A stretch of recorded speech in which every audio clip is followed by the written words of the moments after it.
A las 12:01 de la madrugada, Pam Bondi debería estar saliendo del Departamento de Justicia esposada. Y no, esto no es una exageración ni una retórica incendiaria, es la consecuencia lógica de lo que hoy ya sabemos. Pam Bondi encabezó un encubrimiento legal de los archivos Epstein, y lo hizo de forma abierta, desafiante, con arrogancia insultante. No se están escondiendo, están actuando como si la ley no aplicara para ellos. Y lo más grave, en ese encubrimiento ya quedó directamente implicado Donald Trump. Esto no es una filtración menor, es una crisis institucional, y hay al menos un demócrata que ya dejó claro que esto no va a quedar impune. Vamos a entrar en todo en esta actualización urgente del caso Epstein. Antes de explicar el delito actual de Pam Bondi, hay que entender todo lo que ya estaba sobre la mesa y que ahora está tratando de enterrar. With Epstein, a quote, best friend, and how they bonded over the pursuit of women.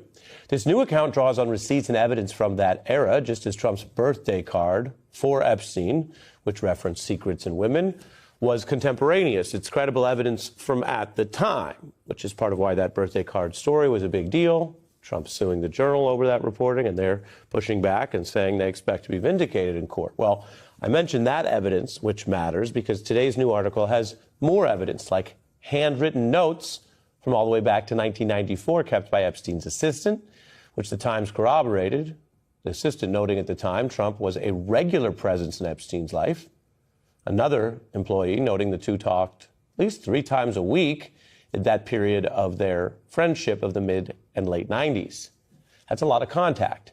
It adds to the questions about Trump's contradictions and secrecy about what he knew and when he knew it with all this information coming out.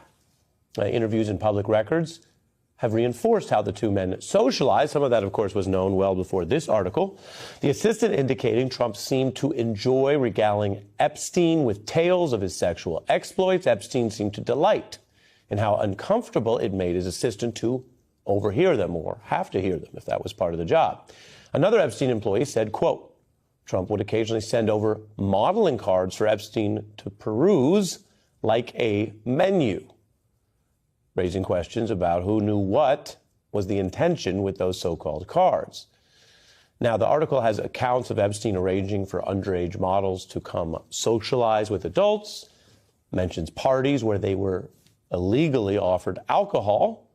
Now, Epstein himself was not seen as a drinker, and the report in the Times does not accuse Trump of involvement in Epstein's crimes. It also notes that the women quoted in the new article did not accuse Trump of unlawful actions. And that's important to know. You have to look at all the facts, reporting, and allegations. And in a period of major allegations, some proven against Epstein, the fact that the Times talked to people who did not accuse Trump is relevant if you want the whole context of that story. That is the reporting that refers to some of the women, as well as perhaps underage women that were in Epstein's circle or recruited for it at the time.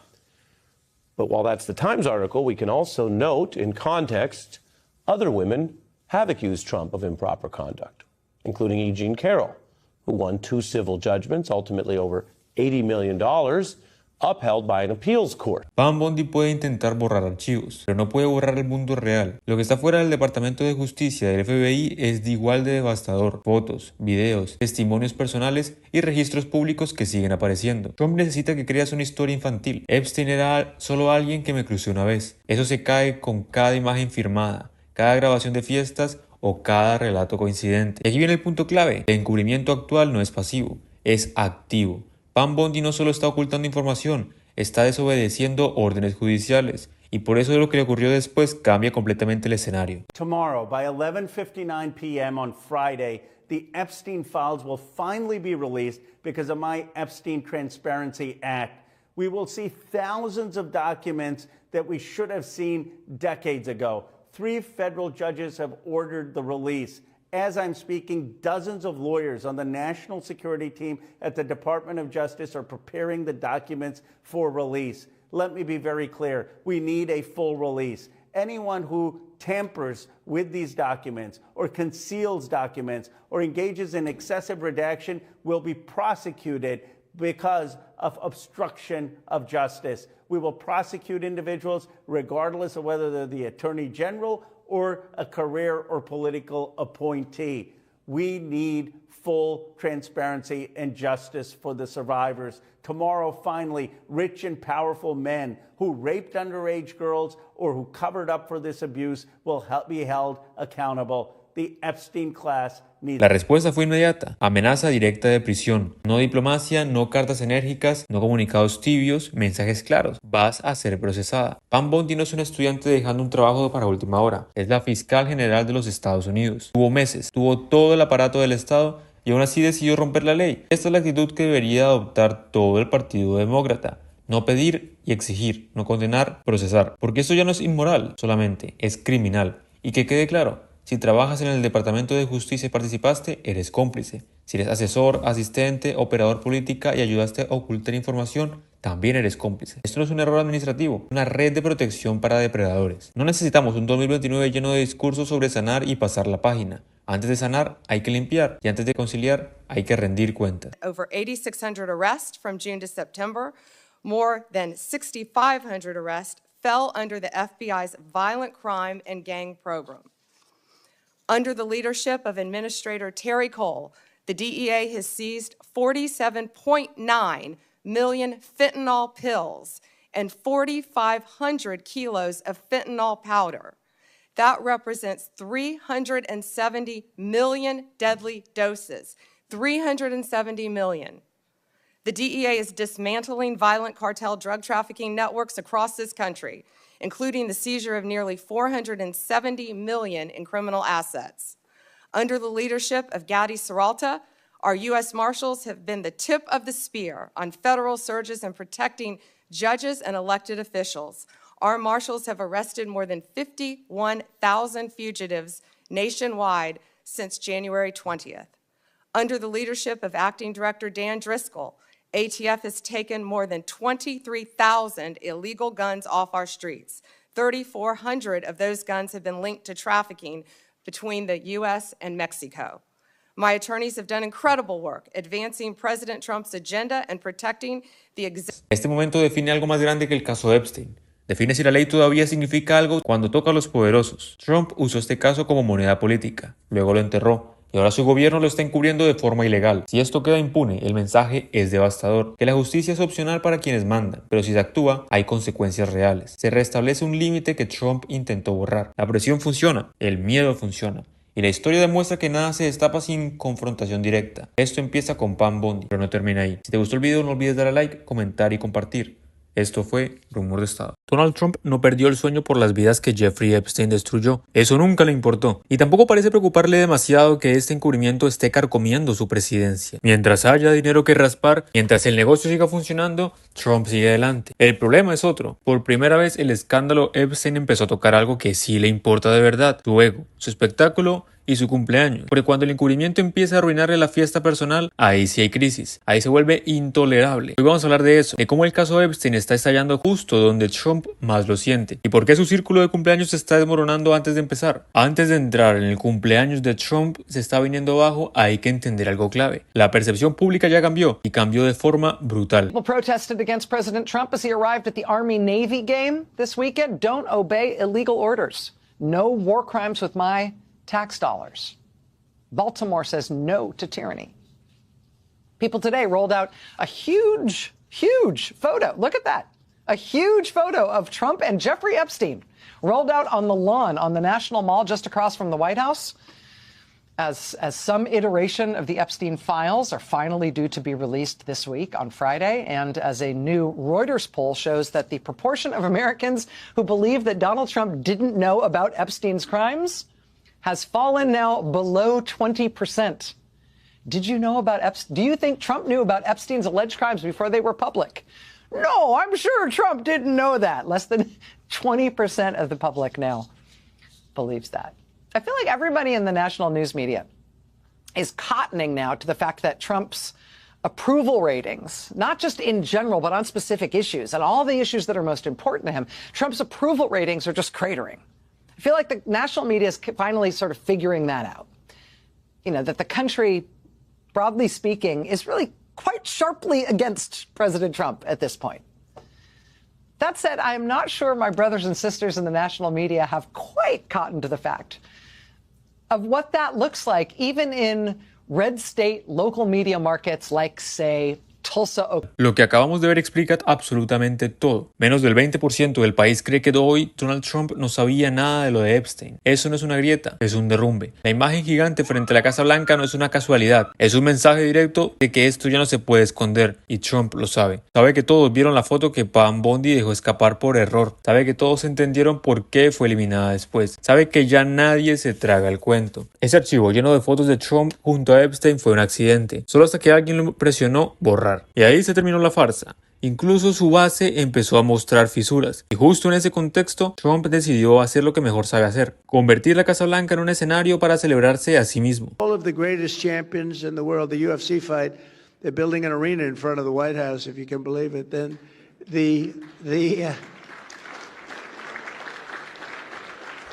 like 6,000 seats, and then they're going to build it for the fight.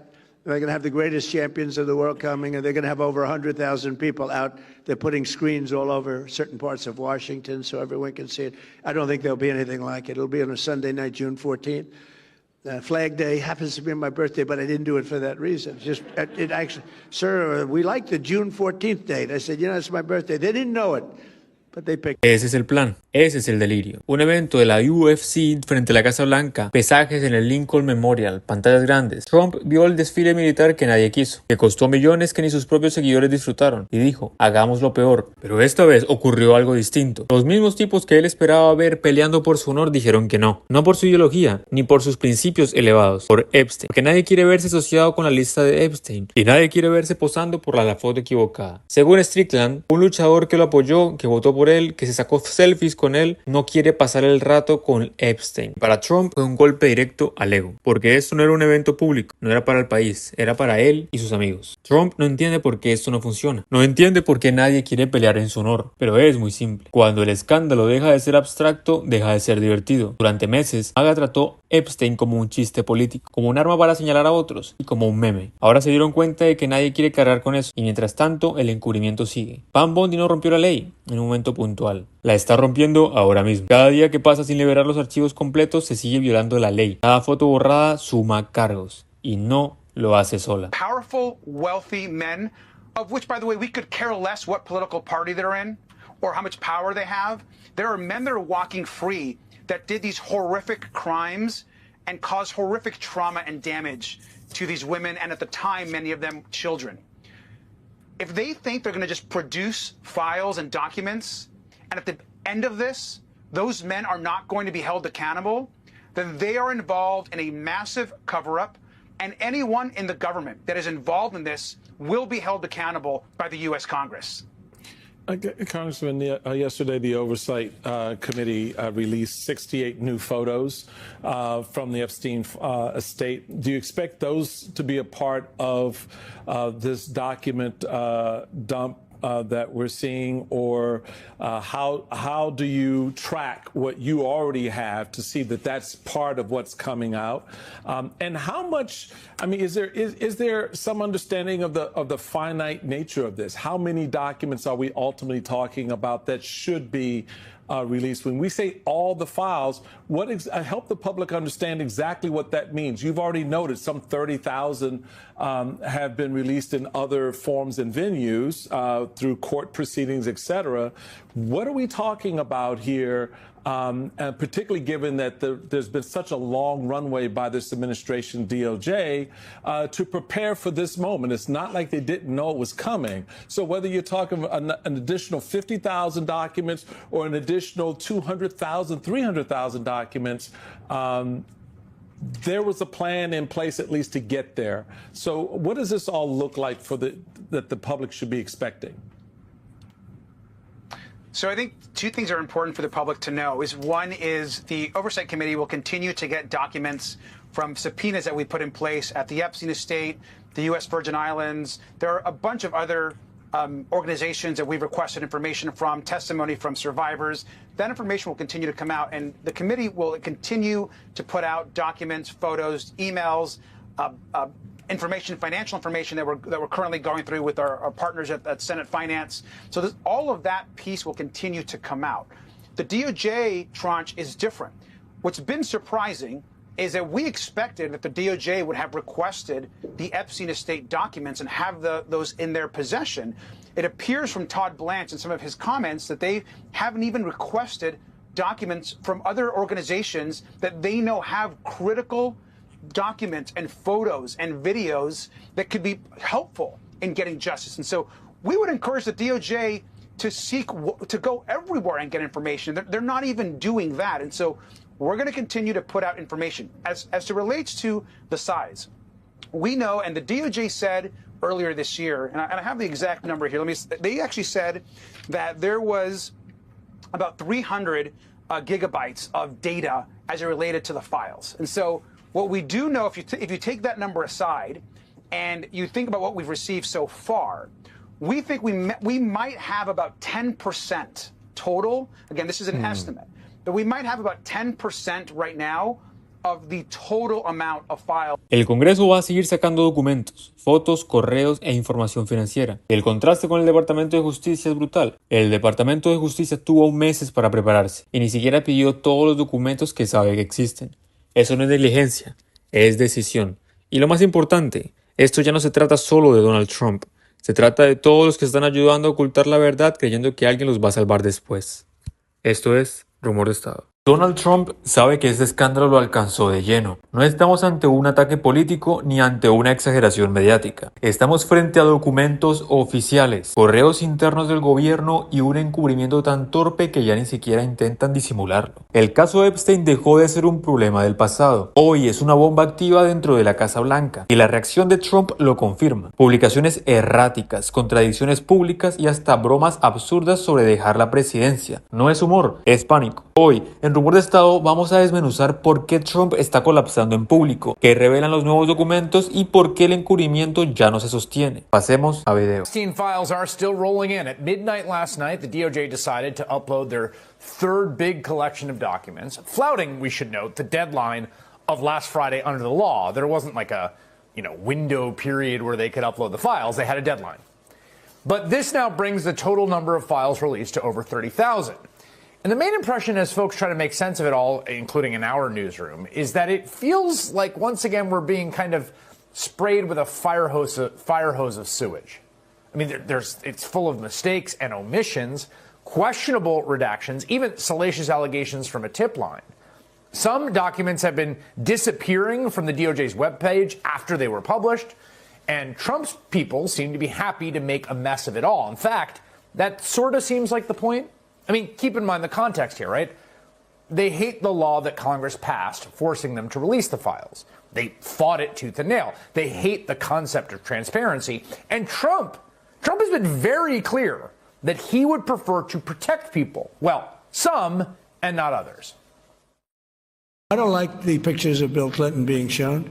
I don't like the pictures of other people being shown. I think it's a terrible thing. I think Bill Clinton's a big boy. He can handle it. But you probably have pictures being exposed of other people that innocently met Jeffrey Epstein years ago, many years ago, and they're, highly respected bankers and lawyers and others. Won't someone think of the bankers and lawyers? As congresspeople from both sides have been saying, protecting a bunch of bankers or lawyers because they're highly respected is violating both the spirit and the letter of the law. Again, you could disagree with the law, but Donald Trump signed that into law. And despite all that, there are some really valuable pieces of information the public is learning from the files once we kind of separate the wheat from the chaff. Today, for instance, we learned that during Trump's first term, this is back in January 2020, an assistant U.S. attorney wrote an internal email about a review of flight records as part of the government's case against Epstein accomplice Ghislaine Maxwell, who has subsequently been transferred to a low-security prison after talking to Trump's attorney, Todd Blanch. And this is what the email says. For your situational awareness, wanted to let you know that the flight records we received yesterday reflect that Donald Trump traveled on Epstein's private jet many more times than previously has been reported or that we were aware, including during the period we would expect to charge in a Maxwell case, the email states. In other words, during a period in which crimes were being committed. The email added that Trump had been on at least 8 Epstein flights. On one flight in 1993, he and Epstein are the only two listed passengers. On another, The only 3 passengers are Epstein, Trump, and then 20-year-old redacted. That seems like a justified redaction there. Remember what Trump said last year on social media, quote, "I was never on Epstein's plane or at his stupid island"? That appears to be patently false, right? We also learned over the weekend that Epstein had 10 alleged co-conspirators. This is probably the biggest piece of news to come out of these documents today. So in another email, this one from 2019, the day after Jeffrey Epstein was charged with child sex trafficking by the feds, an FBI employee asked a colleague for, quote, "an update on the status of the 10 co-conspirators."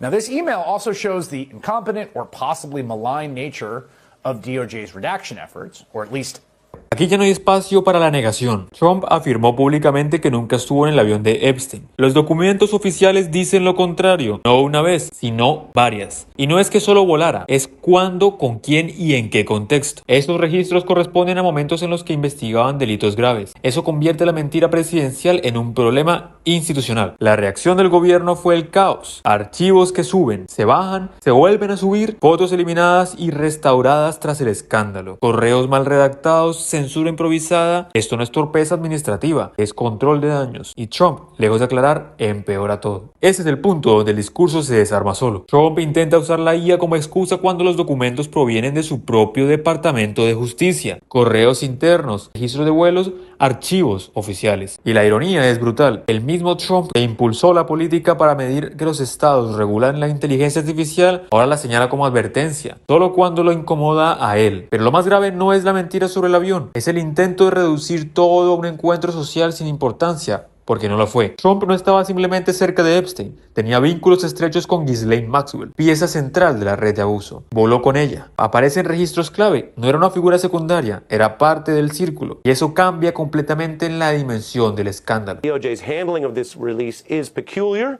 Those files posted yesterday were available for hours, then they were removed at 8 p.m., then they were reposted around midnight, which gives you an idea of what it's like to work at Trump's DOJ in this Christmas week. The files also reveal an email from an investigator who said they had a photo of Trump with Maxwell while searching Bannon's phone. Again, that's interesting to say the least. The investigator included the photo, but that was redacted. There was an uproar over the photos removed from the DOJ's website, which were also then restored. If you see from the headlines and the point here, this has been a bungled operation and at times an illegal cover-up. That's just the facts tonight. Now, one of the photos was inside Epstein's home, and it had that Trump image as part of a personal collection. You see it there. Of all the things that have come out in this Epstein story, what you see the arrow pointing at is not exactly the worst thing for Donald Trump in terms of public embarrassment, and yet they took it down and then put it back up. Survivors have been speaking out. I am no longer supporting this administration. I am so disgusted with this administration. I think that Pam Bondi and Kash Patel both need to resign. And I would love to see number 47 get impeached over this. We went from, very happy, very excited, where we've reached somewhere to now being very disappointed. It's come to the point where we can't even trust our government. Those are the voices of survivors. They can't trust their government even after they led an actual movement, I don't know what else you would call it, of survivors and their allies and others interested in truth in the story, as well as a bipartisan coalition in Congress. And that movement went from, hey, you're never going to see anything and get a vote, to forcing a vote, to forcing the president to sign that law because they already had a veto-proof majority.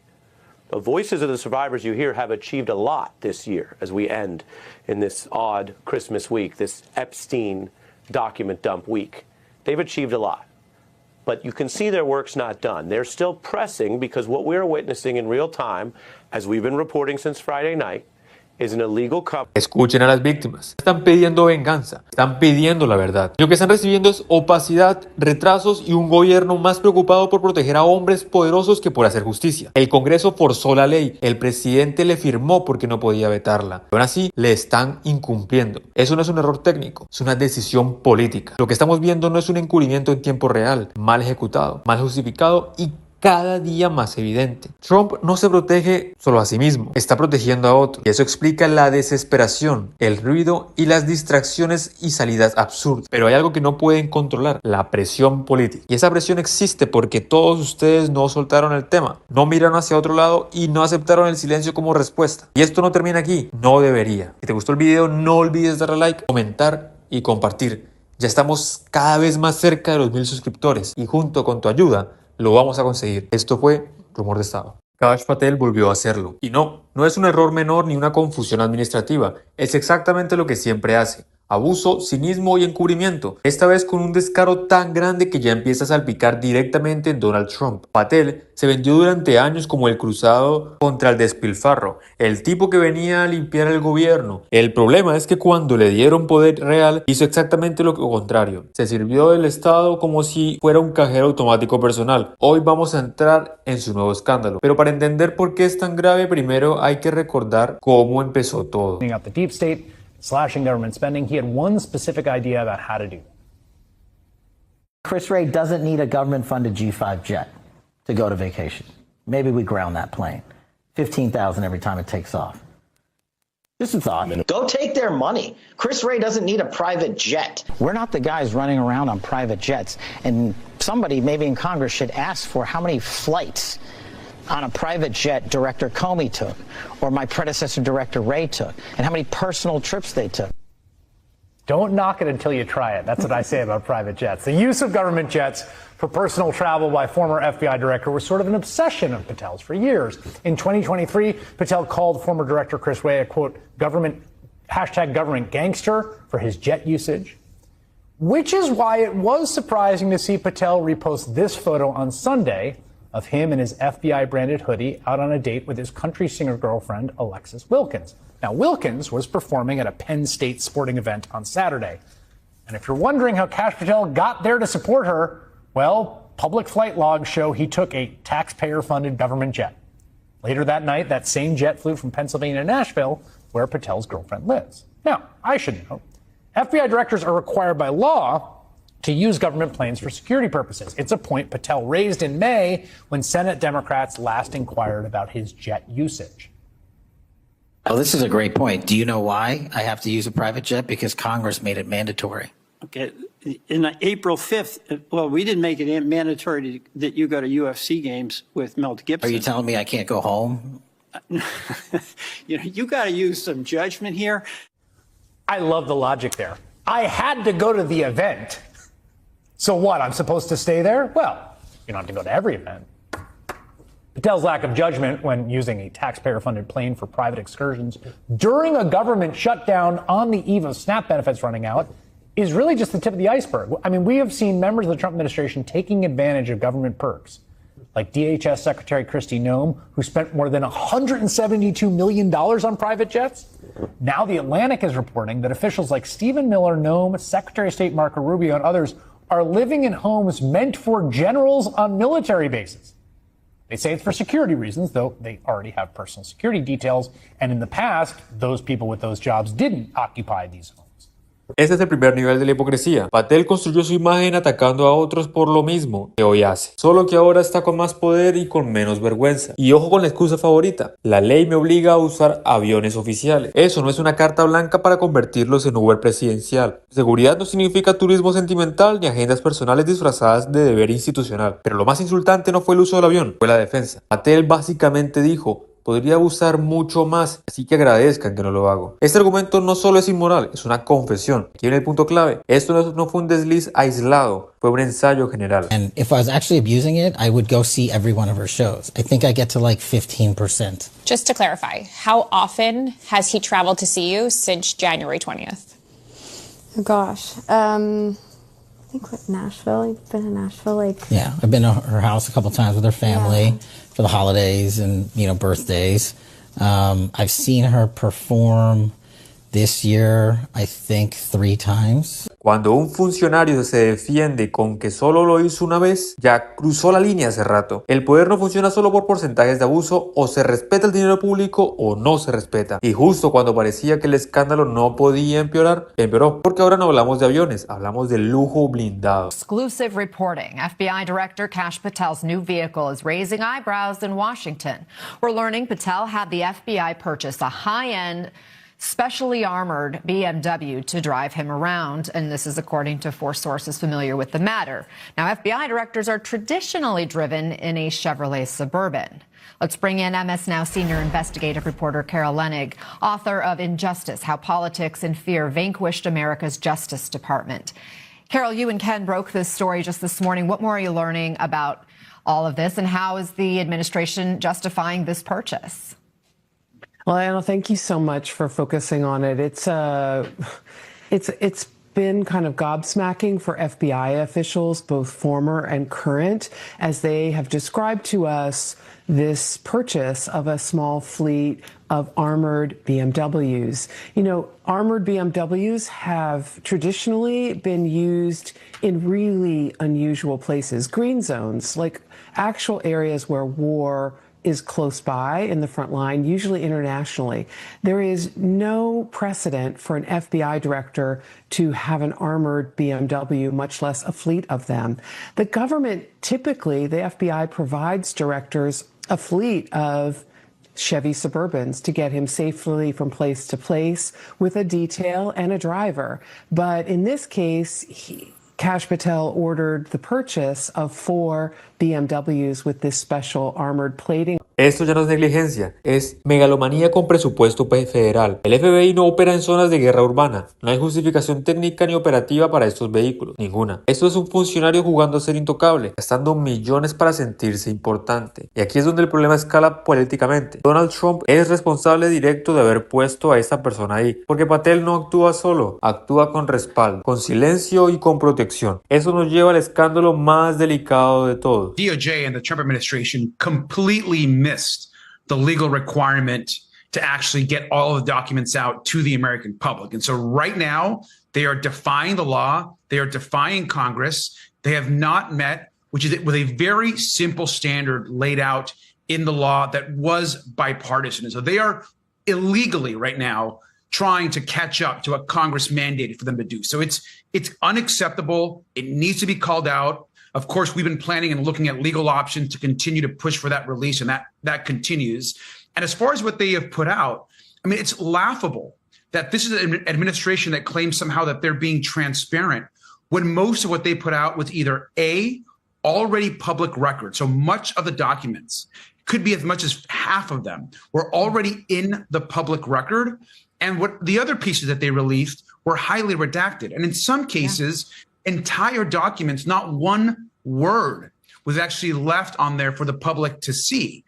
So this idea that somehow they are being honest with the public, what clearly is happening is a White House cover-up. They are now trying to cover up the truth. So it's incredibly important that Congress and the American public and the survivors who are really leading this effort stand strong and continue to push for the release of all of the Epstein files. One of the things that stood out to us was that the DOJ released some photos, then pulled them, then put them back after people started asking questions about it. One included an image of Donald Trump. And then at one point there were hundreds of pages almost completely redacted, as you point out. But then after criticism and pressure, the DOJ reposted some of those documents with fewer redactions. The DOJ says they're just trying to protect the victims or survivors, and it has nothing to do with President Trump. Do you buy that explanation? Absolutely not. Look, the Oversight Committee early on pointed out we had done, when the first files and the first dump had come out, the very little information and photos that were new, we, of course, documented those immediately. And we noticed pretty quickly that within hours, they began removing some of the documentation, and particularly the one photo that included pictures of Donald Trump. And so we called that out instantly and made it very clear as to why was the DOJ posting photos of Donald Trump and then removing them pretty quickly after. And this idea that we're now supposed to believe what the DOJ and Pam Bondi say, Pam Bondi is the person that said that the files were on her desk months ago. The Trump administration has been saying that they wanted to release the files from day one, and then they went all in to try to stop the release. They have not complied with their oversight subpoena. They tried to stop the law in front of the Congress. And so now we're supposed to just take them at their word that they're trying to do right by the survivors. The survivors have asked the president and the White House for a meeting to communicate them, to sit down and listen to their concerns. And so that's what the White House should be doing if they want to actually protect and support those survivors and those that have been brutalized and abused by Jeffrey Epstein. So what I hope at this moment the American public knows is clearly Donald Trump and the administration are leading a White House cover-up. Well, the Justice Department says they have 200 plus lawyers working around the clock, reviewing each individual file for release. They say it's an arduous process and that some court orders can slow it down. We know Congressman Ro Khanna is expecting more Epstein files to be released this afternoon. Have you gotten any heads up on what could be coming in the next trove of documents or files that are released? And do you have any sense of how much more exists out there that will eventually need to be released? Well, to be clear, vast majority of the Epstein files have not been released. And we know this just from reporting and information that the DOJ has put out in the past about the amount of data that they actually have. And so if you kind of make a comparison, it's clear that there's an enormous amount. A vast majority of the files have not yet been released. We've also heard that possibly there might be more coming later this afternoon. Whether that actually bears out, we'll wait to see.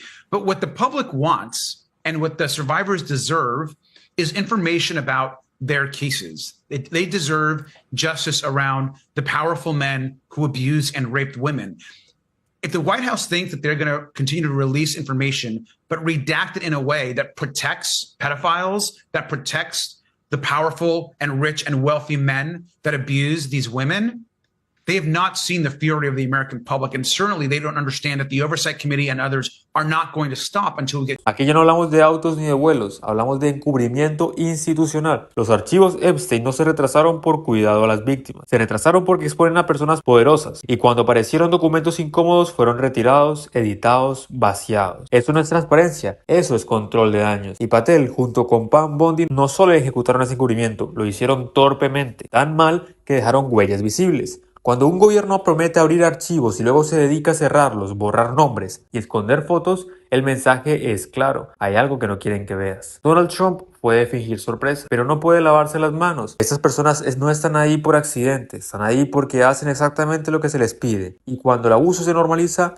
el costo no es solo económico, es democrático. ¿Te gustó el video? No olvides darle like, comentar y compartir. Ya estamos cerca de los 1000 suscriptores. Esto fue Rumor de Sábado. Una persona normal en Navidad está con su familia, con amigos, viendo alguna película repetida, desconectado un poco del mundo. Donald Trump pasó la Navidad autoinculpándose en redes sociales por el caso Epstein. Mientras otros celebraban, Trump estaba encerrado en Mar-a-Lago publicando sin parar más de 100 mensajes en un solo día, dejando claro dos cosas: que está solo políticamente y que el miedo ya le ganó partida. Hoy, en Rumor de Estado, vamos a analizar por qué Trump entró en este colapso público justo en la Navidad y qué nuevo contexto lo empujó a hacerlo y por qué cada palabra que escribió lo hunde cada vez más. Pasemos a video. We don't yet know how much of the redacting of the Epstein files involves redacting the word Trump. But we do know that the completely corrupted Trump Justice Department is capable of continuing to try to cover up whatever they believe they need to cover up for Donald Trump in the Epstein files. The Trump Justice Department is and will remain completely corrupted. They therefore have no credibility at all in anything that they say about the Epstein files. And so when Todd Blanch tells you that something is fake in the Epstein files, like a handwritten letter from Jeffrey Epstein to another pedophile in prison, Todd Blanch should not be able to convince anyone that that letter is fake.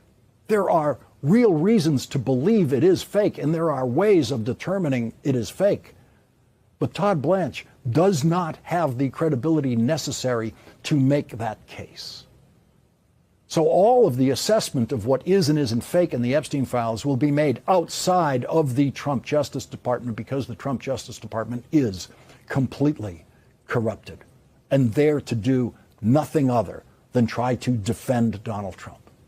Todd Blanch lied today in a written statement about the Epstein files, saying that any of the negative information about Donald Trump in the Epstein files, if true, quote, certainly would have been weaponized against President Trump already. That is a lie. That is Todd Blanch pretending that the Biden Justice Department or the Obama Justice Department were corrupt like the Trump Justice Department.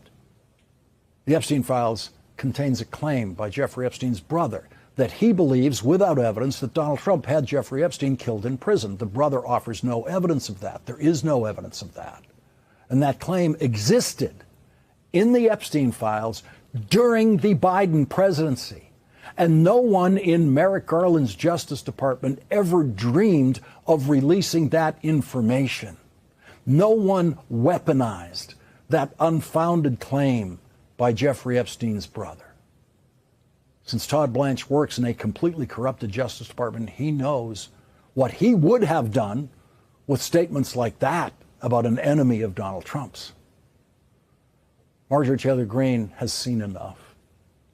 The Republican member of Congress who built her entire political career on enthusiastic support for Donald Trump, but then lost Donald Trump's support when she demanded the release of the Epstein files, said today, "This is horrifying. Trump called me a traitor for fighting him to release the Epstein files and standing with women who were raped, jailed in stalls, and trafficked to men. Only evil people would hide this and protect those who participated. I pray for these women." Donald Trump tried to hide it. Donald Trump's Attorney General tried to hide it. Donald Trump's criminal defense lawyer, now his Deputy Attorney General, tried to hide it. Donald Trump's clownish FBI director tried to hide it. Only evil people would be co-conspirators of Jeffrey Epstein. Evil people like Ghislaine Maxwell, who Donald Trump wishes. Este contexto es fundamental. Trump no solo explotó en redes porque sí, explotó porque sabe que el control se le está yendo de las manos. Cuando incluso aliados históricos empiezan a decir que esto es inaceptable, el problema deja de ser partidista y pasa a ser moral. Trump lo entiende. Por eso reacciona como siempre, atacando, mintiendo y gritando más fuerte. Y ahí es donde comete su peor error. Este mensaje es una confesión disfrazada de ataque. Trump intenta hacer tres cosas al mismo tiempo y fracasa en las tres. Primero, dice que todo es un engaño. Segundo, dice que este engaño va a destruir a sus enemigos. Y tercero, admite que él sí conocía a Epstein y hubo un motivo para romper con él. No se puede sostener todo a la vez. Además, intenta arrastrar esto al terreno partidista, como si alguien estuviera defendiendo a Bill Clinton o cualquier político involucrado. No es así. Nadie está pidiendo impunidad para nadie. La diferencia es quién está tratando de ocultar las pruebas hoy, y no son los demócratas, es la administración de Trump. Aquí está la clave que Trump no puede responder. Si todo es falso, ¿por qué ocultarlo? Si todo es un invento, ¿por qué borrar documentos, fotos y nombres? Si no hay nada que temer, ¿por qué romper la ley para frenar la publicación? Trump insiste en que fue el primero en darle la espalda a Epstein. Esto no lo absuelve del caso. Al contrario, admite que sabía quién era Epstein mientras seguía frecuentándolo. Además, los propios registros indican que el distanciamiento no fue moral sino económico. Un negocio fallido. Nada más. We see is that the Department of Justice, frankly, and this is not exaggeration, is more concerned about hurting the reputation of the rich and powerful men who abused the survivors than they are protecting the survivors. When it came to the survivors, they've released the names. In one case, a survivor's name was released in a horrible way, and she then asked why the FBI file which she was mentioning was not released. They didn't release the file she's mentioning, though she's requesting it, and they released her name. So they're breaking the law. Esto ya no es solo el caso de Epstein. Eso es el Estado usando su poder para proteger a los poderosos y abandonar a las víctimas. Trump no está vinculado a los hechos, está implicado en el encubrimiento. Y eso explica por qué su comportamiento errático, su paranoia digital y su obsesión en que miremos a otro lado. Pero eso ya es tarde. Trump sabe que vienen documentos, testimonios y más presión interna. Sabe que dentro del propio partido de justicia hay gente que empieza a entender que obedecer órdenes ilegales también tiene consecuencias. Por eso colapsa en Navidad. Por eso gritó un engaño mientras borra pruebas. Por eso habla sin parar. Porque el silencio hoy lo incriminaría aún más. Esto es rumor de Estado. Hay algo que ya no se puede seguir disimulando. Donald Trump, actual presidente de Estados Unidos, no está bien. No hablamos de una metida de pata ni un desliz verbal. Hablamos de un deterioro que ya es visible, medible y sobre todo incómodo para quienes lo rodean. Durante meses nos vendieron la idea de que Trump es invencible, lúcido en forma perfecta. Un líder que supuestamente es brillante y rodeado de médicos obedientes que firman lo que haga falta. Pero hoy, por primera vez, esa fachada empieza a resquebrajarse, no por culpa de la oposición, sino porque los propios datos y los propios médicos ya no cuadran en el relato oficial. Hoy, en Rumor de Estado, vamos a entrar en lo que un médico se atrevió a decir sobre lo que realmente están monitoreando los profesionales de salud alrededor de Trump. Y sí, lo que revela es profundamente inquietante. Pasamos a video. That is the measure of Donald Trump's physical decline since his first time in the White House, 39%. In an article published tonight by the New York Times, Katie Rogers and Dylan Friedman report under the headline, "Shorter Days, Signs of Fatigue, Trump Faces Realities of Aging in Office."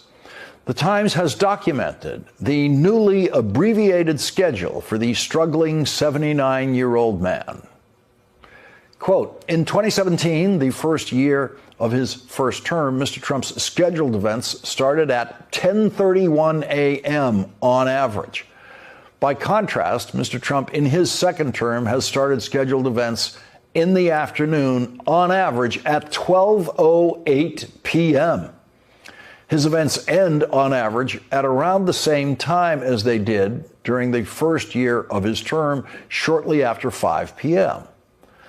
The number of Mr. Trump's total official appearances has decreased by 39%.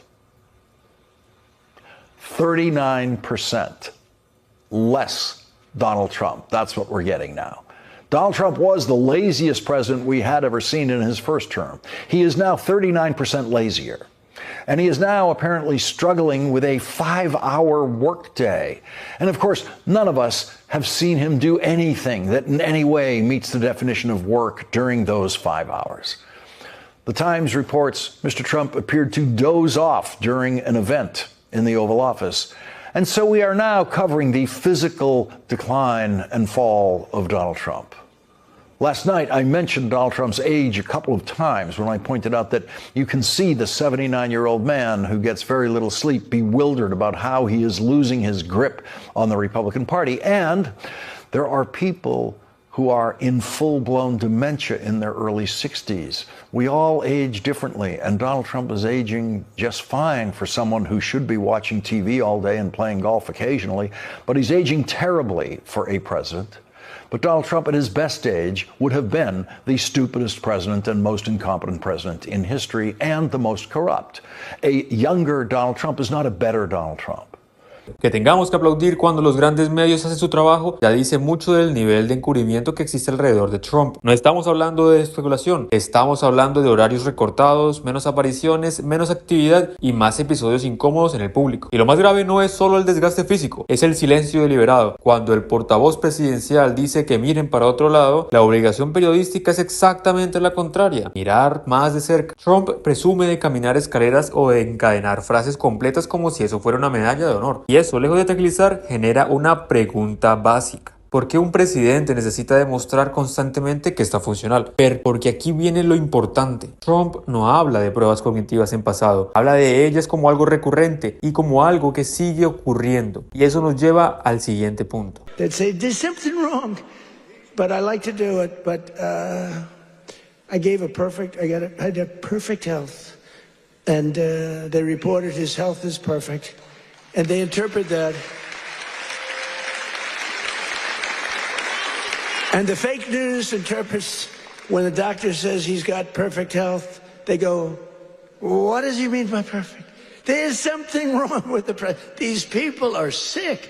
Aquí Trump se delata solo. Nadie le exige estas aclaraciones, nadie las pidió. Él las repite porque sabe que el tema existe. Y no, ningún presidente anterior necesitó presumir de aprobar exámenes cognitivos, ni Obama ni otros mandatarios, porque nunca hubo dudas razonables sobre su capacidad mental. Cuando el presidente insiste, proyecta, y al proyectar, revela. Un psicólogo analizó este comportamiento y fue claro: estas pruebas no parecen preventivas, parecen de seguimiento. No se aplican para ver si algo empieza, sino para medir qué tan rápido avanza. Trump no va a Walter Reed a curiosear máquinas médicas por diversión. Tiene una agenda cerrada al minuto. Si esas evaluaciones están ahí, no es por capricho. es porque hay algo que los médicos están observando con lupa. Y eso, viniendo del propio comportamiento del presidente, es una señal de alerta enorme. First of all, he's trying to rile up his base because right now we know that no matter if we're looking in deep red Tennessee, Mississippi, or Georgia, we know that we're swinging no less than 10 points.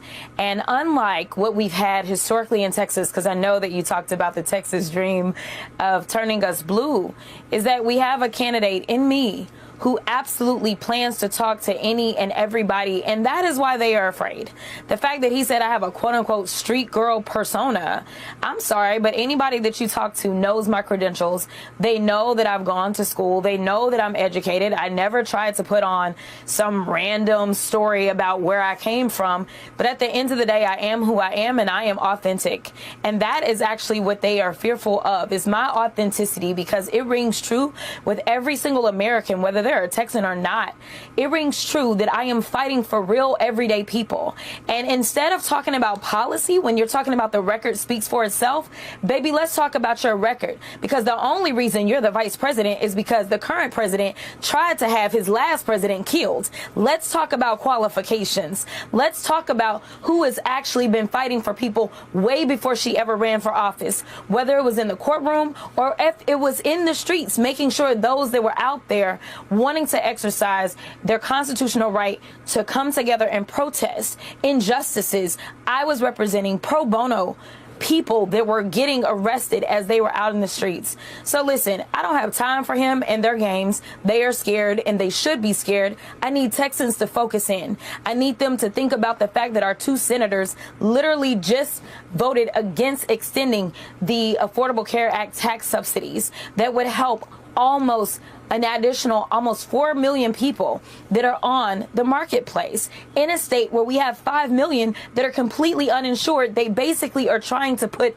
another 4 million people off of their insurance. And this is before we endure the cuts that are coming because of the big ugly bill, where we know 17 million people in this country are going to lose their health care. Listen, I'm staying focused. I'm not going to be distracted. And when they can tell me about their policies that are helping Texans, then we can have a conversation. Until then, take whatever shots you want to take at me, because I have been a black woman my entire life. I promise you, there are other people just like J.D. Vance who have tried to do the same racist tropes my entire life, and somehow I ascended and became a U.S. Congresswoman. It will not be different when I become a U.S. Senator, and we can have a conversation when I get to the Senate floor if he wants to talk. Congresswoman, I'm so glad you brought up policy. I went back and I watched your launch speech about your campaign for Senate, and a lot of it was talking about the back and forth with Trump and other people who have put you down over the years, but there really wasn't that much about policy, so I want to give you the opportunity now to talk a little bit about that. Affordability is on everyone's minds. You talked about extending the ACA subsidies. Can you give us, like, a couple of other examples of policies that you would fight for to help Texans, your constituents, on affordability issues if you were granted a seat in the Senate? Yeah, so first of all, I think we need to raise the minimum wage.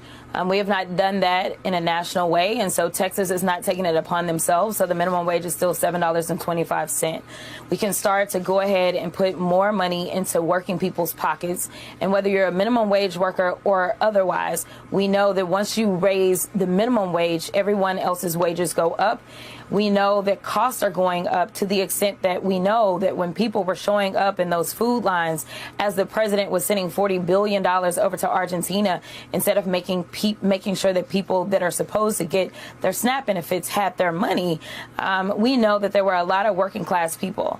We have somehow decided that in this country we were okay with 2 senators from Texas voting to make tax cuts for billionaires permanent, while at the same time not being okay with making sure the tax subsidies that are temporary are available as it relates to health care.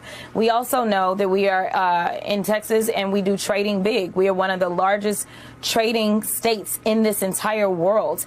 And with that, we know that we are experiencing record bankruptcies from a lot of our small businesses because of the tariff policies that this president has decided he wanted to implement. It is time to rein him in. It is time to implement some sort of checks and balances because he has exceeded his power. We also know that ultimately, when I came down to making this decision, the Senate is the one that actually has oversight over the Supreme Court. it is time for us to actually exercise some oversight. And this is the only court, the highest court in the land. It's the only one that does not have any type of ethics that they have to follow. I think that we need to look at that. In addition to the fact, anyone who gets a lifetime appointment has to go through the Senate. And so it's time for us to make sure that we have someone who has been in those courtrooms. Aquí ocurre algo revelador. Mientras Trump reparte insultos infantiles y obsesiones personales, Rocket habla de salarios, salud, seguros, médicos, pequeñas empresas y control institucional. Esa diferencia no es casual, es estructural. Trump ataca la inteligencia de otros porque no puede defender sus decisiones. Y mientras él reduce todo a descalificaciones, hay voces que están poniendo el foco donde realmente duele, en las consecuencias reales de su gestión sobre millones de personas. El problema no es solo la edad, es la combinación entre el desgaste, el poder absoluto y una maquinaria política dispuesta a ocultarlo todo mientras se pueda. Cuando la transparencia empieza a filtrarse, Trump responde como siempre, atacando, insultando y desviando. Si te gustó el video, no olvides darle a like, comentar y compartir. Eso fue Rumor de Estado. El encubrimiento del caso Epstein no le bastó al círculo de Donald Trump. Había que ir más allá, había que robar también por la vía financiera. Hoy vamos a hablar de Todd Blanch, fiscal general adjunto del gobierno de Trump, ex abogado personal del presidente y ahora protagonista de un escándalo que demuestra algo muy simple. En la economía del presidente solo prosperan para quienes trabajan para Trump y lo hacen robando. Millones de dólares, conflictos de intereses evidentes, decisiones oficiales que alteran mercados enteros mientras él se beneficia directamente. Y sí, fueron lo suficientemente torpes como para dejar rastro. Vamos a entrar cómo Blanch fue descubierto, qué hizo exactamente y por qué esto no es un accidente sino el modelo de gobierno de Trump. Antes de entrar en el caso de Blanch, hay que ver el ecosistema completo de corrupción en el que esto ocurre. Y para eso, escuchemos lo que el senador Chris Murphy viene denunciando desde hace meses. Pasemos a video. Donald Trump Jr. just went on the advisory board of a very small drone company called Unusual Machines based out of Florida. And as soon as he went on the board, guess what happened? The stock price of this company doubled, like overnight. Because, you know, in this environment, in this White House, everybody knows when the fix is about to be in. And guess what this little Florida company just announced? They are getting a huge contract from the Department of Defense. So Donald Trump Jr. goes on this board, he has a $4 million investment, and then months later, they get this enormous contract from the federal government. It's for drone motors. Apparently, they just started making drone motors like 5 minutes ago. The corruption is just so bold and brazen. It used to be that people who were on the take would try to hide it. The Trump family doesn't even try to hide it any longer. They're just literally robbing from you. And it's your money. And this is taxpayer dollars. Last week, Donald Trump says that he's going to make the Department of Justice pay him hundreds of millions of dollars for grievances that he made up about how he was treated by the Department of Justice before he became president. Now Donald Trump Jr. is just awarding himself, we don't even know how much money yet, probably millions, if not hundreds of millions of dollars for a company that he just went on the board of. This is outrageous. And whether you're a Republican or a Democrat, you should be outraged by this because once you were able as president of the United States to just steal from taxpayers, like every day, that's... Lo que acabamos de ver no es una anécdota, es el manual. El apellido Trump funciona como información privilegiada. Entra al directorio de una empresa, la acción se dispara. Meses después llegan contratos públicos millonarios. Antes la corrupción se escondía. Hoy se anuncia como comunicado de prensa. Y esto no es solo nepotismo, es saqueo directo del dinero público. Trump incluso pretende que el Departamento de Justicia le pague cientos de millones por supuestos agravos imaginarios, mientras que su hijo se asigna contratos desde el poder. Ese es el contexto en el que aparece Todd Blanch. Y no es casualidad que el siguiente paso de esta presidencia corrupta sea el paraíso perfecto para el fraude, las criptomonedas. Described this crypto venture as the most corrupt thing any president has ever done in the history of the United States. And I think you make a pretty compelling case about that.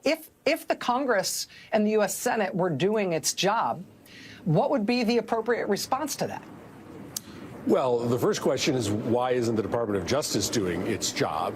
I mean, this is corrupt on its face, but it is likely illegal. You probably don't have to scratch very deep to find an instance where the president has received an enormous infusion of cash to his crypto coin from a CEO or foreign oligarch who is then asking for a favor from Donald Trump. I mean, this is unethical, corrupt, but likely illegal if any prosecutor worth their salt was trying to even scratch the surface.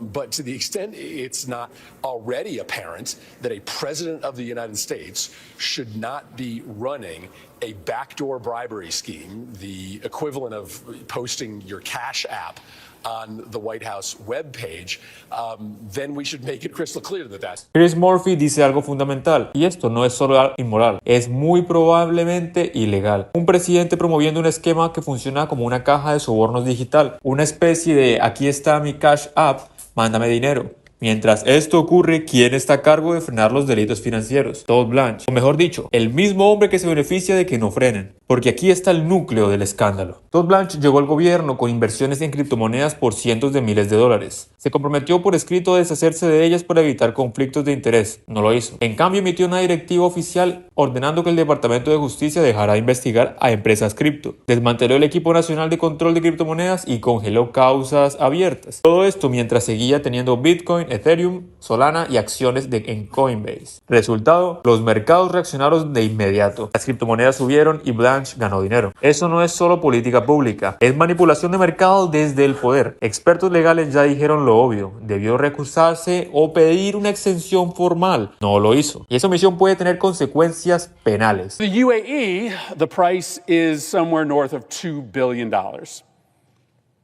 Last week, Eric Trump and World Liberty Financial co-founder Zach Witkoff spoke at a conference in Dubai on crypto called Token 2049.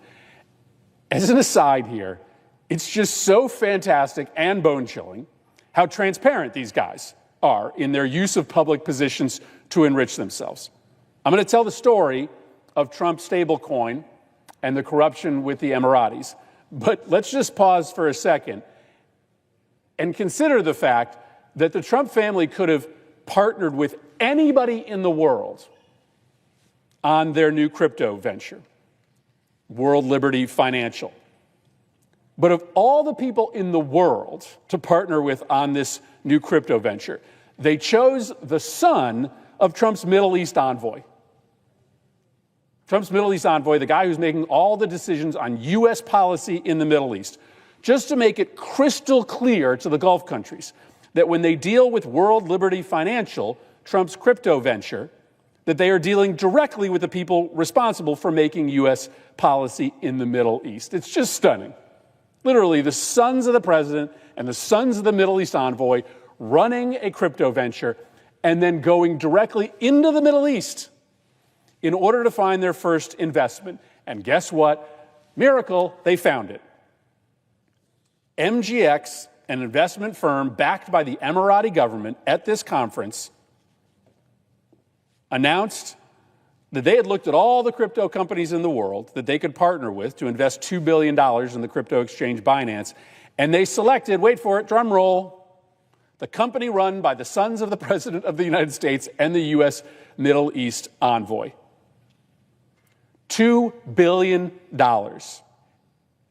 Now, World Liberty's role in this transaction is not that complicated. It's kind of similar to a bank. MGX, this Emirati firm, deposits $2 billion with the firm and in return receives the stablecoin to be used on these crypto exchanges. The firm holds on to these dollars, invests them, and keeps the profits for themselves. So the Trump-Witkoff company just gets basically a gift of capital. And if they just use that $2 billion to invest in treasury bonds, it would profit around $85 million a year from these investments alone. And the money goes directly to Trump. Y ahora aquí viene la pregunta clave. ¿Cómo nos roba esto a nosotros? Muy simple. Blanch tomó un mercado ya predatorio y lo volvió una selva sin reglas. Le dijo a los grandes jugadores, adelante, nadie los va a mirar. Eso significa más estafas, más ahorros perdidos, más fortunas evaporadas. Miles de personas pierden dinero mientras los mismos actores que financiaron la campaña de Trump se llenan los bolsillos. Esto no es solo republicano, también hay demócratas comprados por la criptoindustria. Si estás en Minnesota y eso te importa, hay candidaturas financiadas por el gobierno cripto que buscan exactamente lo mismo que hizo Blanch: permitir que te sigan robando sin consecuencia. La diferencia es que algunos sí están dispuestos a decirlo en voz alta. Este último bloque debería escandalizar a cualquiera. Los hijos del presidente de Estados Unidos, los hijos del enviado estadounidense de Medio Oriente, montando una empresa cripto juntos. Qué raro, ¿no? Y viajando el Golfo Pérsico a buscar inversión. 2.000 millones de dólares depositados, 85 millones anuales en solo intereses. Esto no es emprendimiento, esto es captura del Estado. Todd Blanch no es una manzana podrida, es el fruto natural de Trump. Un gobierno donde la ley se usa para proteger negocios privados, donde la regulación se elimina para inflar fortunas personales y donde el poder se convierte en un cajero automático. Esto no es ideología, es avaricia. Y cuando más se investiga, más claro queda el encubrimiento no es solo sobre Epstein, sino sobre un sistema completo diseñado para robar sin rendir cuentas. Si te gustó el video, no olvides darle like, comentar y compartir. En Rumor de Estado queremos desearte una feliz Navidad. Y como siempre, esto es Rumor de Estado. A este punto, no me sorprendería ver a Donald Trump pidiendo la cabeza de Pam Bondi, no por ética ni por legalidad, sino porque ella logró lo impensable: arruinar el encubrimiento y arrastrarlo con ella. El Departamento de Justicia está violando la ley, negándose a liberar completos los archivos Epstein, pero aún así Pam Bondi fracasó. Quiso taparlo todo y dejó escapar justo lo que más daño hace, porque en medio de un mar de documentos tachados se le colaron fotos. Fotos que ya están persiguiendo a Donald Trump, fotos que cambian el peso de todo lo que viene después. Vamos a mostrar qué imágenes se filtraron hoy, porque no fue un accidente inocente, y cómo este error pinta el futuro de los archivos Epstein. Antes de entrar en las fotos que el Departamento de Justicia dejó escapar, necesitamos entender el terreno completo de esta liberación forzada. Absolutely pivotal context to go over. 3 things to know up front ahead of a midnight deadline imposed on the Trump administration. First, the sheer size and scope of what the general public is about to have in its hands is colossal. A mountain of documents, hundreds of gigabytes of information, encompassing trip logs, financial records, interview summaries, paper and electronic documents, and on and on. It's going to take some time to work through all of it once we get it. A team of our colleagues are standing by to do just that, to go through each and every word on each and every page.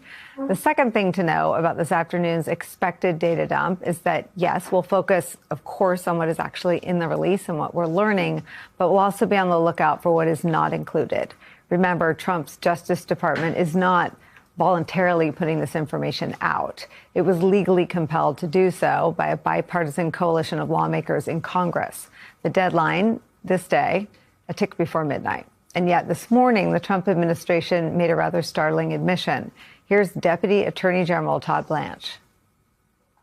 I expect that we're going to release several 100,000 documents today, and those documents will come in all different forms, photographs and other materials associated with all of the investigations into Mr. Epstein. And so I expect that we're going to release more documents over the next couple of weeks. So today, several 100,000, and then over the next couple of weeks, I expect several 100,000 more.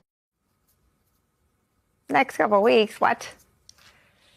If you heard that and said, that's not what the law said, then you and that bipartisan coalition in Congress probably have something in common. Following those comments this morning, Democrats on the House Oversight Committee released a statement suggesting the Trump administration is in violation of the law for failing to produce everything before tonight's deadline. Quote, for months, Attorney General Pam Bondi has denied survivors the transparency and accountability they have demanded and deserve, and has defied the Oversight Committee's subpoena. The Department of Justice is now making clear it intends to defy Congress itself, even as it gives star treatment to Epstein's convicted co-conspirator, Ghislaine Maxwell. Courts around the country have repeatedly intervened when this administration has broken the law. We are now examining all legal options in the face of this violation of federal law. Finally, though, the third and most important thing to keep in mind ahead of time, what we're expected to learn today is real life and the stuff of real life nightmares, trauma for hundreds of innocent women, some of whom were girls at the time, people who never, ever, ever asked for anything more than the truth to come out, never wanted more than justice. And today, although it appears there's... Pam Bondi sabe que no puede escapar, por eso hizo lo único que podía intentar, ahogar la información en tinta negra. Página tras página completamente censurada, imagen tras imagen inutilizada, y el sesgo es grotesco. Desde la Casa Blanca y vocerías aliadas se habla obsesivamente de Bill Clinton, pero silencio absoluto sobre cualquier otro presidente. Fue una liberación quirúrgica, dirigida, burda, y aún así cometieron el error más básico: dejaron pasar evidencia visual, porque cuando llenas un archivo de la nada, lo poco que se filtra se vuelve explosivo. Busca el nombre de Donald Trump en el portal del Departamento de Justicia y no aparece, pero miras las fotos y ahí está. Y por eso esta noche hay pánico. Que quede claro, Pam Bondi jamás quiso que esas fotos salieran, pero salieron. Y con eso se acabó la fábula de lo vi una vez en una cena. Se acabó él no lo conocía, ni el todo es falso. Si esas imágenes se filtraron, la pregunta ya no es si hay más. La pregunta es qué tan profundo llega lo que aún no vemos. Y eso inevitablemente nos lleva a algo todavía más oscuro. Si hoy todavía están dispuestos a violar la ley para tapar archivos, que hicieron durante el primer mandato para tapar muertes, grabaciones y silencios. Por eso la presión no puede bajar. Y por eso lo que dijo Adam Schiff hoy importa tanto. And has called for an audit of who at the Department of Justice has handled all the Epstein-related records. I want to understand what you're looking for. Obviously, you sort of planted the flag on that audit, raising the question. We know they've been through all of the files at least once looking for Donald Trump's name. That was reported by multiple news organizations. Susie Wiles confirms in a series of 11 on-the-record interviews that Trump is in the files. But I wonder if you have evidence that things were tampered with or just concerns that they could be that led to that call for the audit. Well, when I issued that letter, it was concerns that they wouldn't be forthcoming in what they were going to provide to the American people. And those fears have become all too realized today with this completely unlawful withholding of information from the Justice Department. It is a violation of the law. And I think, frankly, the remedies now have to be stronger than what I earlier proposed. I think we ought to bring Pam Bondi before the Senate Judiciary Committee, demand answers as to why the department has violated the law. It's not just that they had 30 days to go through this to do the production. They've had the whole year to do it. They promised to release the files. They haven't done it. They could have been completely ready for this moment, and they're not. Or they're just simply willfully withholding the materials. I think the Judiciary Committee should do its real oversight and bring her in and demand answers. I also think we need an Inspector General's investigation of what they've done and to ride shotgun on this to make sure that they're producing everything they're required to. We should consider other remedies, including litigation if necessary, but there needs to be accountability here. What did you think they would do? I mean, are you at all surprised that they've been less than forthcoming? I'm not surprised that they have withheld, but I am surprised that it is to this scale. What I imagine would happen is they would make a production today, and then we would have to fight to find out what was redacted and what wasn't. The statute requires them to make a report to Congress within 15 days about anything that withheld and what they produced. I think we should also demand that right now, because what Todd Blanch is saying is, we've given you some now, we'll give you some later, we may give you some after that. If they read the statute as saying that they can string this out indefinitely and wait giving us that cataloging of what they produced and what they haven't, we may never find the answer to that question. So at a minimum, the Justice Department needs to produce that summary, that log right now. What have they produced now? What have they withheld? And why have they withheld it? And those answers need to be provided ASAP. If you put back sort of your investigator-prosecutor hat on, Pam Bondi went on Fox News and told the hosts of a program there that the list is sitting on her desk. She does an about face before releasing any list. Kash Patel went on Joe Rogan and talked about 300 gigabytes of data, videotapes and pictures and whatnot. He testified before Congress that there's nothing, that basically Epstein didn't traffic any women to anyone. And we know from the survivors that that is a lie. What do you think they are all butting up? What do you think they see that turns Bondi and Patel into liars on the specific issue of the Epstein file, something they've talked about for years? Well, the only one they really serve is Donald Trump. So they must see something in those files that they don't want to share with the American people. Now, it may not be evidence of criminality on Trump's behalf, but it may be evidence that that embarrasses the president, reflects poorly on the president. And of course, written into that legislation is very explicit prohibition on withholding anything for reasons of reputational harm to any elected official. So that is not a legal basis for them to withhold information. But I wouldn't be surprised if, as a practical matter, they have promised the president they won't release anything that makes him look bad, even if it comes at the cost of the victims getting the full information. And that's just not going to cut it. If we're going to do serious oversight, frankly, unlike what we've done so far, you know, Bondi needs to come in and actually answer questions, not just use her time to try to insult or attack members of the committee. But we need this on a bipartisan basis. The legislation passed on a bipartisan basis. Both parties ought to insist on answers.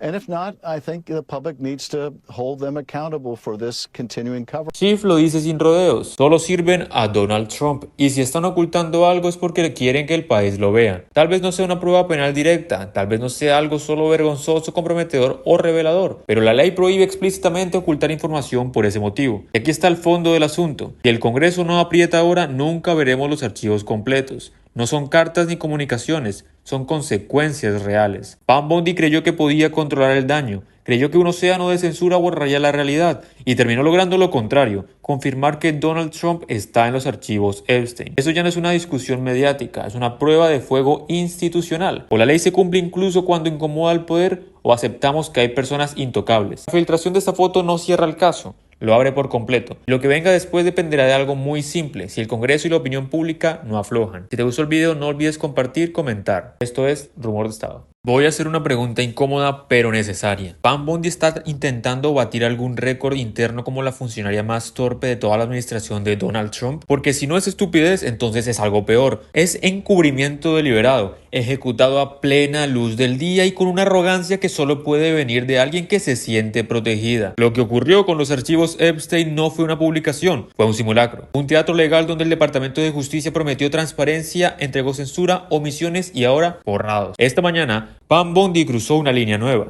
Primero permitió que salieran imágenes que vinculaban directamente a Donald Trump con Jeffrey Epstein y después fue encubierta eliminándolas. Sí, publicaron evidencia y luego la borraron. Vamos a desarmar qué significa esto, porque agrava el encubrimiento y porque ya no estamos hablando de torpeza sino de responsabilidades penales. Antes de entrar de lleno en lo que Pam Bondi publicó y lo que hizo desaparecer, hay que escuchar a alguien que ya está hablando de consecuencias reales. Pasemos a video. And what you're looking for, obviously, you sort of planted the flag on that audit, raising the question. We know they've been through all of the files at least once looking for Donald Trump's name. That was reported by multiple news organizations.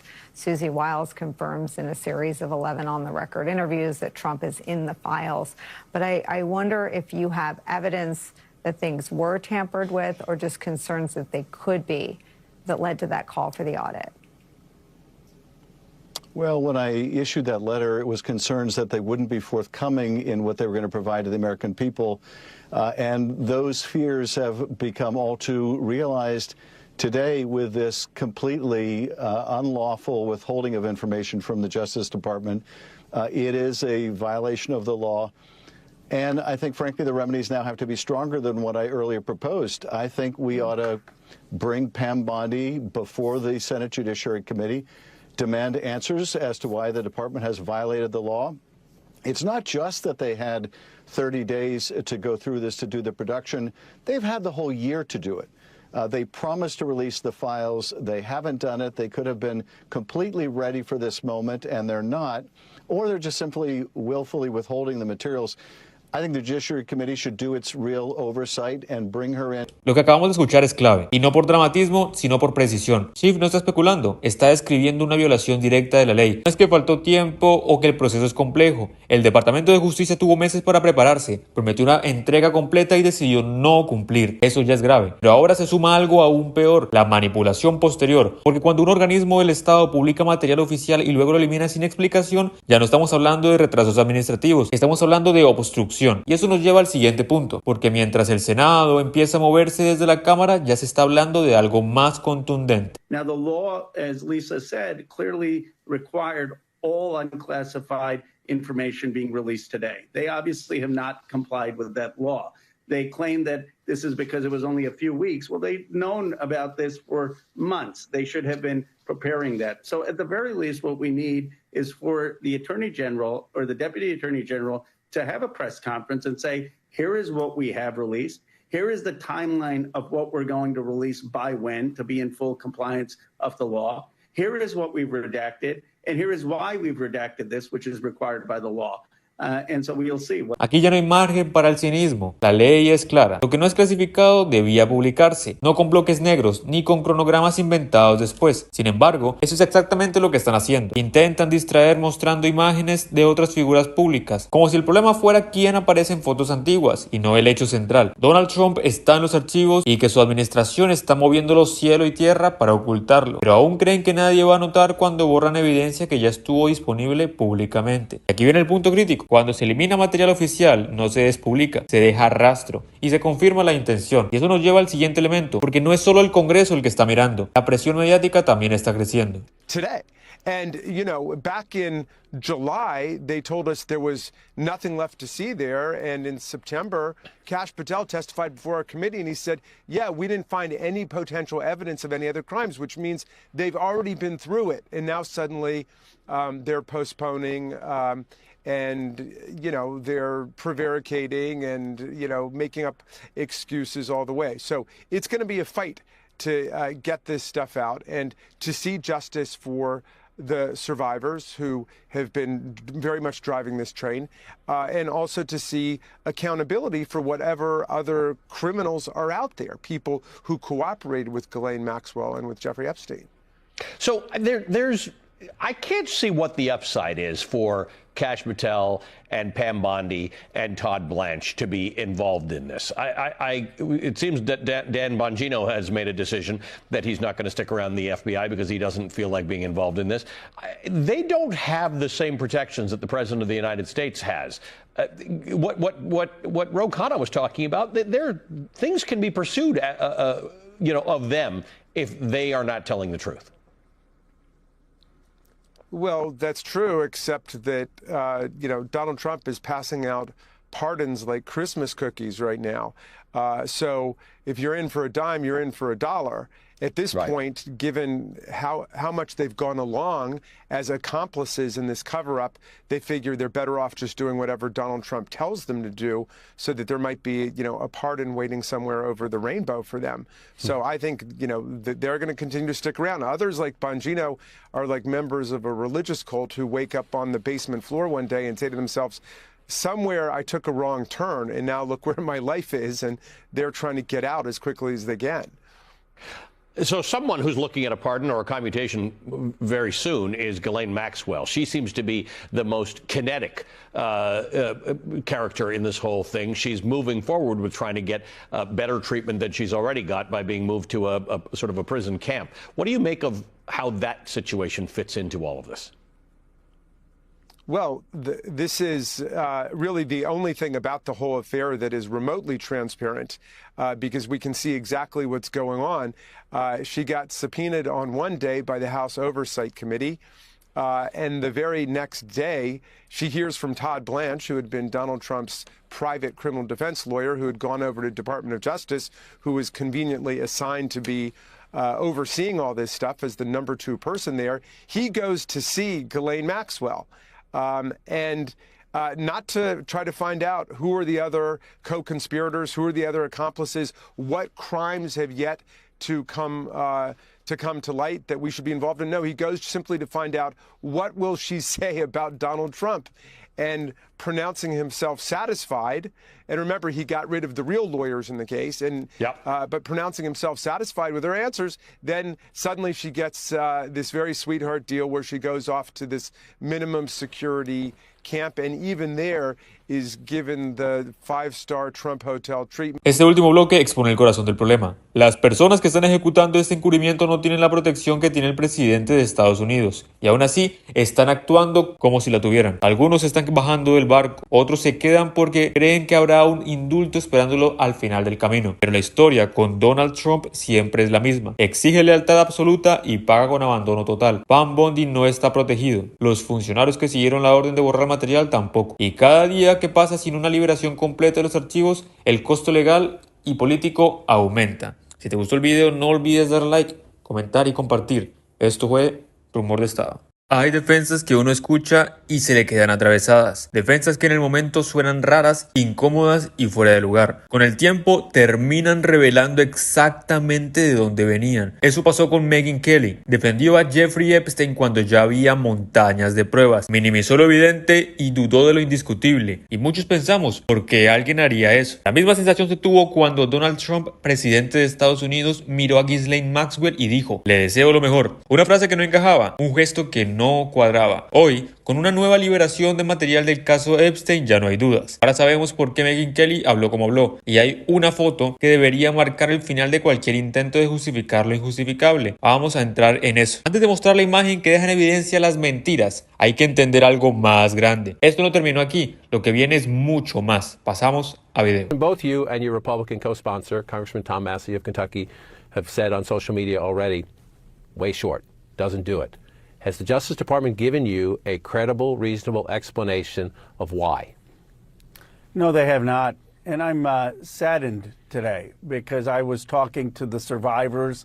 There was so much anticipation for today. They thought finally they are being seen, they're being heard, we're going to have a release. This morning, when the Deputy Attorney General went on television and said he's going to release hundreds of thousands of documents, not the whole thing, Thomas Massey and I texted each other, and we said we'll give him the benefit of the doubt. We're not as concerned about having the full release. As long as they're complying with the spirit of the law, at least they're going to release something. But then we saw the documents filled with blanket redactions, documents that judges had ordered to be released, they had blanked out. There's no draft indictment there that actually has the names of other men who may be implicated in the abuse. There's not the prosecution's original memo that we wanted to see released. There are none of the files on Epstein's computer. And we do not know then who these other rich and powerful men were who abused these survivors. And we know from the survivors and the survivors' lawyers that that information is in the files. So this is deeply disappointing. They have not complied with the law, and we're going to continue to fight to make sure they do. Lo que acabamos de escuchar es devastador, y no por exageración, sino por contraste. Los sobrevivientes esperan verdad, esperan nombres y esperaban respuestas. Lo que recibieron fue una liberación simbólica, mutilada, cuidadosamente vaciada de contenido real. Esto no fue entrega completa, fue una muestra controlada. Apenas una fracción de lo que existe. Y mientras eso ocurre, aparecen defensores del silencio, los que dicen que ya fue, digamos adelante, no exageremos. Personas que curiosamente dejaron de interesarse justo cuando el daño empezó a acercarse demasiado a su presidente. Y ahí es donde Megyn Kelly deja de ser un caso aislado y se convierte en un ejemplo, porque ella no pidió prudencia, ella decidió justificar lo que no había que justificarse. For Epstein, I've said this before, but just as a reminder, I do know somebody very, very close to this case who is in a position to know virtually everything. Not everything, but virtually everything. And this person has told me from the start, years and years ago, that Jeffrey Epstein, in this person's view, was not a pedophile. This is this person's view, who was there for a lot of this, but that he was into the barely legal type. Like he liked 15-year-old girls. And I realize this is disgusting. I'm definitely not trying to make an excuse for this. I'm just giving you facts. That he wasn't into like 8-year-olds. But he liked the very young teen types that could pass for even younger than they were, but would look legal to...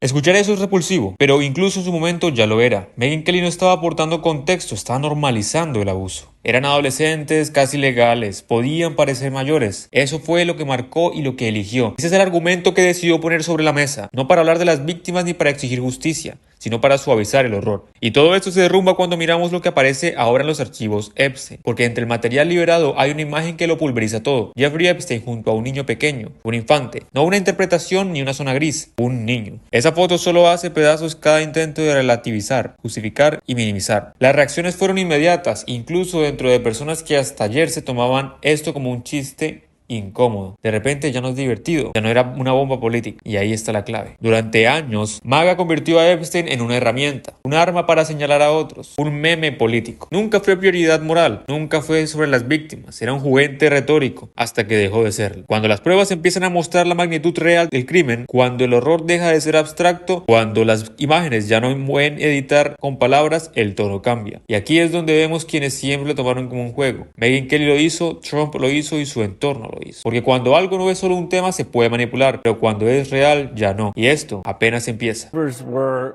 approaching today with such anticipation.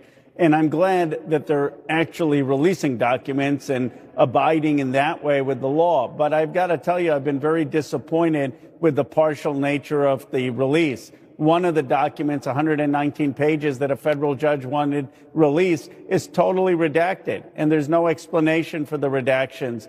We also so far have not seen the draft indictment and a lot of the witness interview memorandum that would explain who were the rich and powerful men who abused these young girls or who were at parties covering up the abuse. So there needs to be a lot more that comes out in the days ahead. Congressman, speaking of those rich and powerful men, your co-author of this bill, Congressman Thomas Massie, said yesterday that at least 20 men accused of sex crimes are in the FBI's Epstein files. He said that if this release doesn't include some of the names, that is an indication that not all of the documents have been produced. Do you agree with that? And do you know when and if that list will come out? Well, he's right, and he's right because he's talked to the survivors. He's talked to the survivors' lawyers. They have said that there are other rich and powerful men who engaged in either sex trafficking, paying for sex with young women, engaged in abuse of underage girls, or were present at parties where 16 and 15-year-olds were paraded and just watched and did nothing.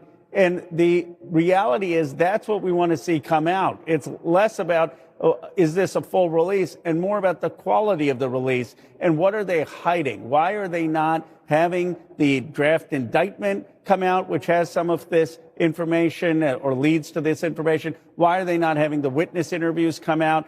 That is really what the survivors want out and what we're after. The Department of Justice has said in the letter sent over to members of Congress like yourself that they have not fully released this. We know that at this point. What can you do to compel the Department of Justice to release all of these documents? What are the tools at your disposal? Well, first of all, the Department of Justice 6 months ago, Pam Bondi said they've released everything, and now they're releasing more. So obviously they weren't being fully truthful back then. We can have the survivors come back to the Hill to demand a release. That is what moved public opinion in the first place. That is what got my bill to pass the House and the Senate and the President to sign it. There are also, of course, punitive actions. Thomas Massie and I have discussed possible impeachment, referrals for criminal prosecution if people aren't complying. And folks say, well, how is the Justice Department going to prosecute their own people? But there's no statute of limitations that runs out when we have a new administration.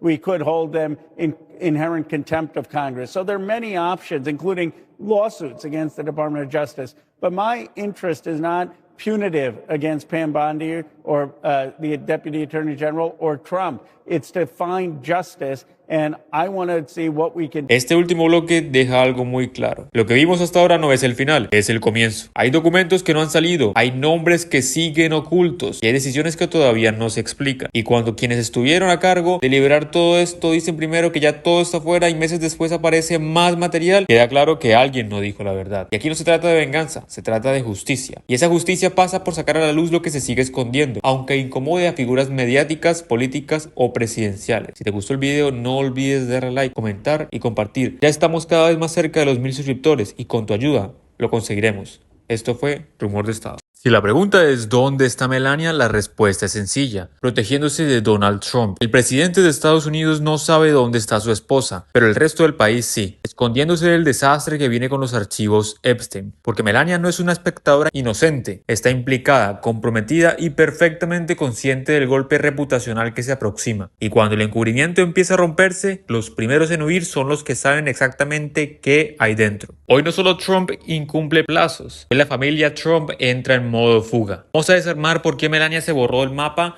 por qué coincide con el fracaso del Departamento de Justicia y por qué ese silencio es mucho más ruidoso de lo que parece. Antes de entrar en la vida de Melania, hay que empezar por qué Donald Trump está haciendo exactamente lo mismo. So they must see something in those files that they don't want to share with the American people. Now, it may not be evidence of criminality on Trump's behalf, but it may be evidence that that embarrasses the president, reflects poorly on the president. And of course, written into that legislation is very explicit prohibition on withholding anything for reasons of reputational harm to any elected official. So that is not a legal basis for them to withhold information, but I wouldn't be surprised if, as a practical matter, they have promised the president they won't release anything that makes him look bad, even if it comes at the cost of the victims getting the full information. And that's just not going to cut it. If we're going to do serious oversight, frankly, unlike what we've done so far, you know, Bondi needs to come in and actually answer questions, not just use her time to try to insult or attack members of the committee. But we need this on a bipartisan basis. The legislation passed on a bipartisan basis. Both parties ought to insist on answers. And if not, I think the public needs to hold them accountable for this continuing cover-up. Danielle Bansky, one of the survivors, talked about the manipulation from Epstein and his allies that continues now that he's, even though he's dead. And I wonder, as the issue becomes more front of mind for a larger swath of Americans, 81% of Americans think Donald Trump is covering something up in the Epstein files. Those numbers, I'm sure, will swell as news reports cover what is and is not in today's release. Would you consider legislation to protect the survivors who have spoken out? Oh, absolutely. I mean, they have endured enough as it is, and I know many survivors have reported that they've experienced threats and terrible communications that they've received. No one should go through that additional trauma. But I agree the manipulation continues. It seems to continue even beyond the grave.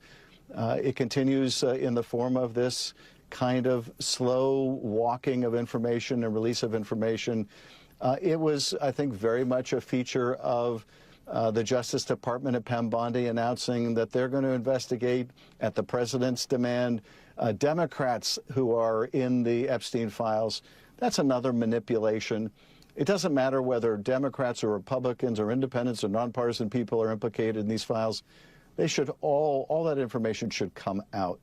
It's, I think, hard to imagine the victims getting the kind of justice they deserve unless that happens. And I can only imagine how vexing it is for the victims to see this kind of manipulation continue. Julie K. Brown of the Miami Herald is also on our panel today for our coverage, has made the point that the victims are so used to being stonewalled and not receiving transparency or accountability that they may not be surprised, although I'm sure they'll be greatly disappointed that their trauma continues. Are you at all surprised by the lack of production today? I'm surprised by the magnitude of it. I'm not surprised that they're withholding information. Part of this is a consequence, I think, frankly, of Chief Justice Roberts giving the president absolute immunity when it comes to his instructions to the Justice Department. Esta batalla ya la perdieron. No importa cuántas páginas negras suban el sitio del Departamento de Justicia ni cuántas imágenes inutilizadas intenten vender como transparencia. Cuando escribes Donald Trump en el buscador oficial del Departamento de Justicia no aparece absolutamente nada. El mensaje es obvio. Quieren que pensemos en nada. Quieren cansarnos y quieren que sigamos adelante. Pero eso ya no va a pasar. Aquí entra Melania Trump, porque su ausencia no es casual, es estratégica. Melania no está acompañando a su esposo, no está defendiendo su inocencia y no está apareciendo para dar estabilidad. Está completamente desaparecida.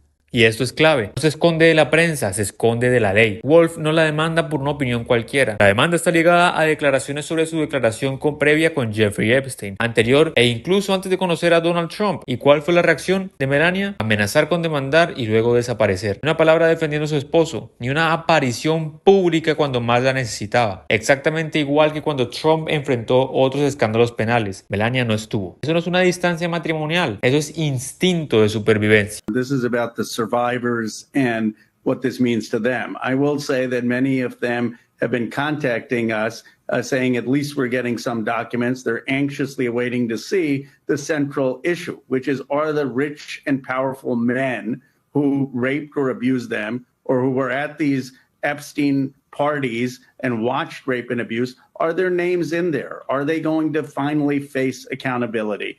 And as we search through these documents, we need to figure out whether they have hid those or whether that is actually coming out. Now, the law, as Lisa said, clearly required all unclassified information being released today. They obviously have not complied with that law.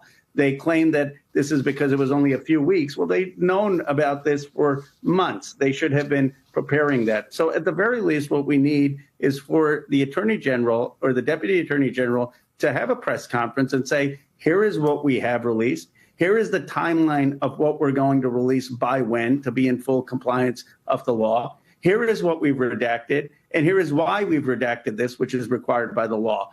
And so we'll see what they do.